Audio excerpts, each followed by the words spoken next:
All right, my dear friend, it is another beautiful day here in Southeast Asia, Malaysia to be precise. As you can see behind me, the day is bright and fair.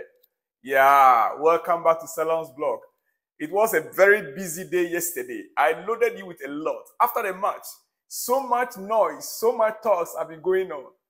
You know, it's very interesting to note that sometimes people will not recognize the good things you are doing when you meet someone they prefer or someone that they think should be ahead of you. If they think the person should be ahead of you, even if you are doing better things than that person is doing, because they prefer that person to be ahead of you, they will still speak evil, they will still speak bad about you. That is just what is happening after the game with Chelsea and Tottenham. Tottenham was leading the table. Yes, that is true. Tottenham was playing good football. Yes, that is true. Tottenham was scoring goals. Yes, that is true. But when they met Chelsea, they started very well. The first 5 minutes, when I was giving a commentary, I was one of the people that said it, that they started very well. I even made a statement whether I can be able to stay here and watch this match to the end. Because within the first 5 minutes, they had two shots. And one resulted in a goal. But after scoring that goal, from the 10th minute going, it was as if the game was beginning to get balanced. Chelsea was beginning to now, wake up. And Tottenham was playing the high line. The high line they were playing, the problem Chelsea had was to give the accurate pass on time. The passes were coming in for the striker, but the timing of it, the runs and the timing of the player running out, the high line, we could all see it clearly. Whenever Nicholas Jackson tried to make the run, the ball will not come in. Whenever the ball is coming in, Jackson will already be out, or Sterling will be out before the run. That has been the problem. The timing of the ball was what we were having challenge, breaking them down. We would have scored more goals, on Monday night if we had taken our chances, if we had the timing correct. So the problem with Chelsea was timing, not the football play itself. But people are giving credit to Tottenham because they played 9 men against 11. Or I just do not understand it. It's true, they defended very well. The high line they were playing, we could not break them down because of the timing. But let me point out, before I continue, who caused their red card? Did Chelsea went and told the referee to give them a red card? No. As a matter of fact, Udogie was supposed to be sent off from the first half. He was the first to be sent off with that double feet on Sterling. He was supposed to be sent off, but the referee gave him only yellow. The referee gave him only yellow. That was a red card offense from the very beginning. Now, Tottenham came in and they were giving bad tackles. I don't know whether they think that is the only way to match Chelsea. And if they were giving bad tackles and it resulted in them sending off, it was part of Chelsea's game plan. It was something with Chelsea. It means that Chelsea was playing them. It means that they could not have won the game if they were not giving bad tackles on Chelsea players. It means that Chelsea had a better opportunity in beating them, so they have no choice than to give them bad tackles. It means Chelsea was on top of the game. And that is why Tottenham could not, if the ball is at the feet of Chelsea player, then they will go in with force, with bad tackles. Why are all the praise going to Tottenham as if Chelsea player did not play anything?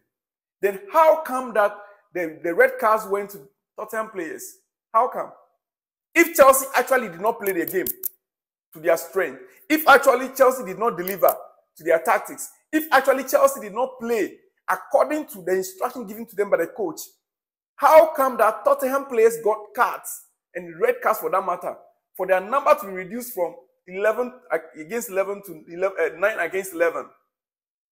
Let's put this in a perspective. For me, the game was a perfect game. I'm sure when it was 1-1, Pochettino was probably fuming from the tactical point of view. It is the easiest game Chelsea have had this season by far. It is the easiest game Chelsea have had this season by far. There was too much space behind the back four, and it was just a matter of well-timed run and a simple pass that you respect a Premier League player to make 9 times out of 10. Chelsea were missing those passes every single time. That was all. That was all. We were only missing those timing. But people are giving credit to Tottenham because they played 9 against 11. Yeah, we found it difficult. But by the way, Chelsea still won the match 4-1. Haven't you seen a match that was played 91st minute, 95th, the last second, then a team will score the winning goal? Yeah. But we scored our first goal in the 75th minute.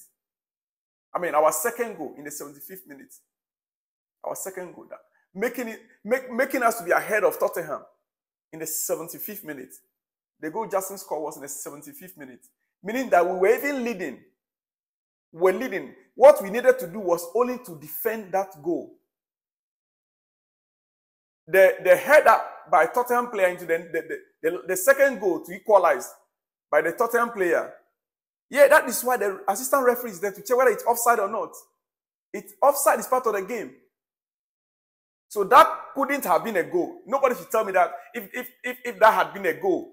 That couldn't have been a goal when the player was offside. That couldn't have been a goal. So you cannot say that, it nearly became an offside. Yes, we were all tensed. We Chelsea fans, we were all tensed. But that couldn't have been a goal, my dear friend. That couldn't have been a goal. Jackson finally got the ball, the timing right. The ball was delivered on time when it was needed most to kill the game. Simple. Nobody should take the credit away from the players. No one should take the credit away from the players. As if they didn't play anything, they didn't do anything. It was a very simple logic. We won the game fair and square. There was no error of margin. For the first time, VAR and the referees, they got it perfect. For the first time, this game was a top game. For the first time in many months, I am happy to say that VAR was practically perfect. The referees, they got it perfectly right. In exception of the first red card that was also given to Udoji. In exception of that first red card.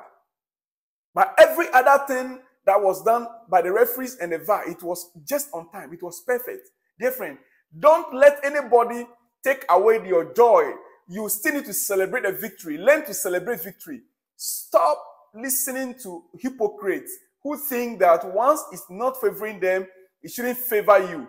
My dear friend, Chelsea won that match and we won it squarely. It was 4-1. Nobody asked the players of Tottenham to be going tackling Chelsea players. You know what it means? Udoji nearly break, how do you call it? Raheem Sterling leg, you know? Raheem Sterling could have been on the sideline for 6 months. Had it not been that he saw the player coming, Raheem Sterling saw him coming. He saw it coming and he avoided that injury. Nobody's talking about that. That bad tackle.